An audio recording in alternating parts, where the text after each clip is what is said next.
জামাই, তোমাকে বিশ্বাস করে আমি ঘরে রেখে গেছি, তুমি নাকি আমার ছোট মেয়ের সাথে কি নাকি করছো।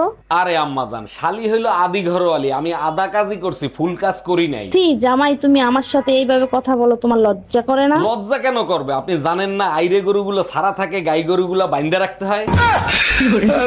তুমি আমাকে এভাবে ভুলে যেতে পারলে? একবারও কি মনে পড়েনি তোমার? বিশ্বাস করো, একেবারে ভুলে যাইনি, মাঝে মাঝে তোমাকে খুব মনে করতাম। আমার বিশ্বাস ছিল তুমি আমাকে কখনো ভুলে যেতে পারো না, তা কখন আমাকে মনে করতে? শুধু মনেই করতাম না, তোমাকে অনেক মিসও করতাম যখন আমি বাল ফেলাইতাম।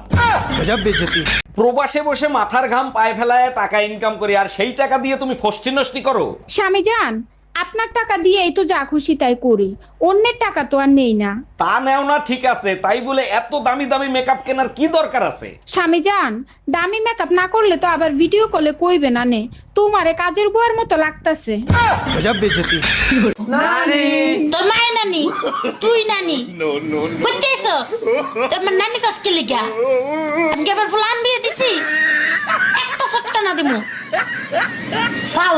আচ্ছা ভাবি, আপনার স্বামী তো প্রবাসে থাকে, তা আপনার একা একা থাকতে কষ্ট হয় না? আরে অরুণ ভাই, কষ্ট কেন হবে? আমার স্বামী আমাকে অনেক ভালোবাসে। এইটা কেমনে সম্ভব? ও আচ্ছা, বুঝতে পারছি, ভিডিও কলে। শুধু ভিডিও কলে হবে কেন? আমার স্বামী আমাকে এত ভালোবাসে যে প্রতি মাসে সোনা পাঠায় দেয়। হ্যাঁ, সোনা পাঠায় দেয়? কি ছবি তুলে? ধরো মিয়া, শুধু উল্টা পাল্টা চিন্তা ভাবনা করে, স্বর্ণ পাঠায়।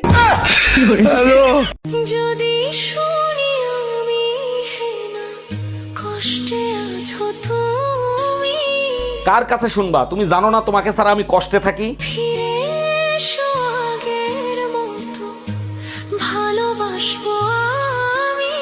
কিভাবে ফিরে আসবো? সব জায়গা দিয়ে ব্লক করে ইউটিউবে এসে বলতেছো ফিরে আসো। ভাগ্যে জয় ভাগ্যে ক্ষয়, ভাগ্যে ভাগ্যের টক্কর হয়। একদম ঠিক বলছো, আর বিয়ে করে পুরুষের ভাগ্যের টক্কর উপহাসে পরিণত হয়। মায়াবতী, রূপবতী, গুণবতী, যে যাই হোক, জয় কিন্তু ভাগ্যবতীরই হয়। বিবাহিত পুরুষরা অবাগা হয়, আর অবাগার বউরা সবসময় ভাগ্যবতীই হয়। জামাই, শুনলাম তুমি নাকি বিনা কারণে আমার মেয়ের সাথে সবসময় ঝগড়া করতে থাকো। এক মিনিট আম্মাজান। আচ্ছা সুমা, তুমি যদি বিল গ্রেটের মাইয়া হইতা তাইলে তুমি কি করতা? একটা প্রাইভেট রকেট কিনতাম, প্রতিদিন বিকালে চাঁদে ঘুরতে যেতাম। শুনছেন আম্মাজান, আপনার মেয়ে কত বড় খারাপ, টাকার জন্য নিজের বাপ পর্যন্ত পাল্টায় ফেলাইতে পারে। ও অরুণ ভাই, আপনাকে তো এখন দেখাই যায় না, কি করেন, কোথায় থাকেন? আর ভাবি বলেন না, দেশ নিয়ে টেনশনে আছি, মনে হয় না দেশটা আর রক্ষা করতে পারবো। কেন অরুণ ভাই, কি হইছে? দেশ নিয়ে আবার কোনো সমস্যা হইছে নাকি? মজিবন নাই, জিয়া নাই, এরশাদ নাই, আমার শরীরও ভালো নাই। অরুণ ভাই, প্রথমবার আপনি আমার বাসায় আসছেন, কি খুশি হয়েছি আপনাকে ভাষায় প্রকাশ করতে পারবো না। ভাবি আমিও অনেক খুশি হয়েছি, ভাবলাম মিষ্টি ভাবির হাতের এক কাপ মিষ্টি চা খেয়ে যাই। অবশ্যই চা খাওয়াবো, বলেন চার সাথে আর কি কি খাইতে চান? বাসায় আমি শুধু চাই খাই, কিন্তু বাইরে গেলে চার সাথে বিস্কুট, কেক, সামুসা, সিঙ্গারা সবকিছুই খাই। অরুণ ভাই, তাহলে আপনি এক কাজ করেন, এটা আপনি আপনার নিজের বাসায় মনে করেন।